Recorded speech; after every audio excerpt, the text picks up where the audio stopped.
There have been concerns from several quarters on whether Fidelity Bank is going to survive the recently declared judgment from the Supreme Court of Nigeria, mandating it to pay 225 billion naira to Sagecom for a transaction carried out by FSB some years back with Sagecom.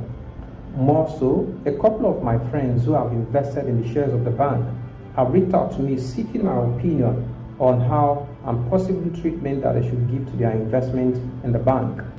But before I even talk about what my own opinion is on the issue, let me take you down the storyline to understand what is actually happening in the bank.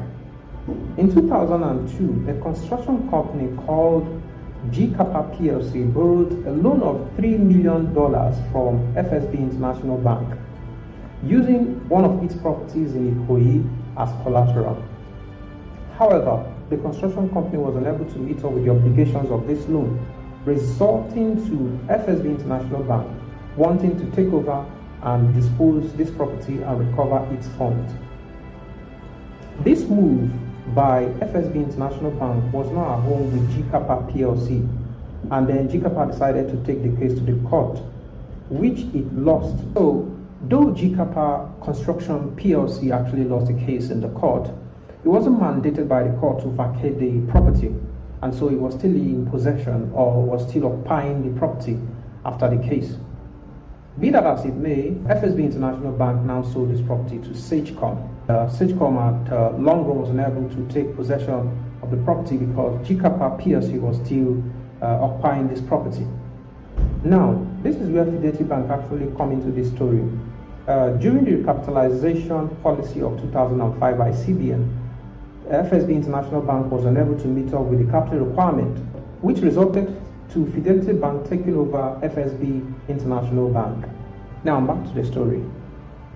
In order for Sagecom to recover the fund it used for the acquisition of this property and also losses it has incurred due to its inability to take possession of this property after it was sold to it by FSB International Bank, it now decided to take Fidelity Bank to court.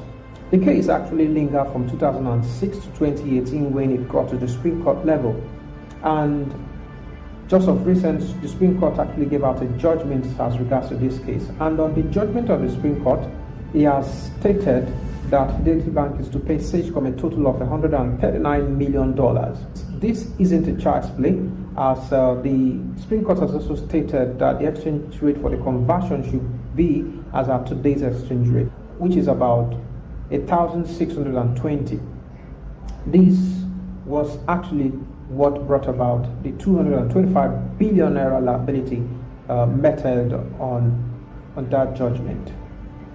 On the side of Fidelity Bank cannot actually disobey the judgment of the Supreme Court. However, it is positing that the payment of the liability is not going to be borne by the bank alone, as GCAPA was in possession of the property and also received rentals from this apartment and this property over these years. And to that, they are stating that GCAPA will also contribute in terms of settling this liability. Fidelity Bank also went further to state that it is appealing to the Supreme Court that it should adopt the 2006 exchange rate, or at worst case scenario, adopt the 2018 exchange rate in the conversion of the $139 million. If the Supreme Court grants this appeal, it means that Fidelity Bank is to pay a total of 14 billion naira or a total of 30 billion naira to Sagecom for this transaction.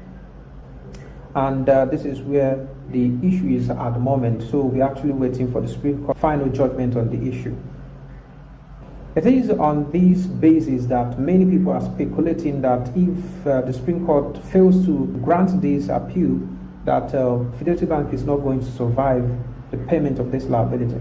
Here is my own opinion on the issue. I don't think whether if the Supreme Court grants the appeal or not that Fidelity Bank is going to be liquidated because of that liability. I feel in worst case scenario, CBN could step in terms of giving out a bailout loan to Fidelity Bank to finance the liability. And if that is done, I don't think the depositors or even the customers of the bank have any reason or cause for alarm in terms of pulling out their funds from the bank due to fear of the bank being liquidated.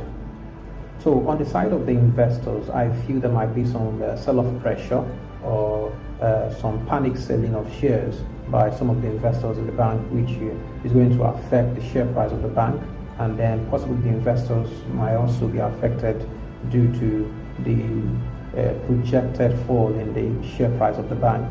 But at the long run, I feel the bank will also bounce back, and that is it for me.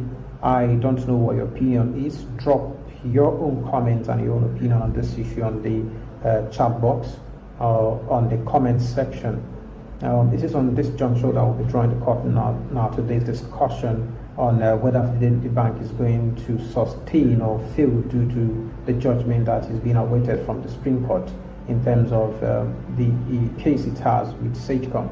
Don't forget to like and subscribe to this channel, as I'll be dropping content on finance and investment related topics on a regular basis. I still remain Samuel, and this is CSE Finance Hub. Thank you so much for your time. Have a nice day. Bye-bye.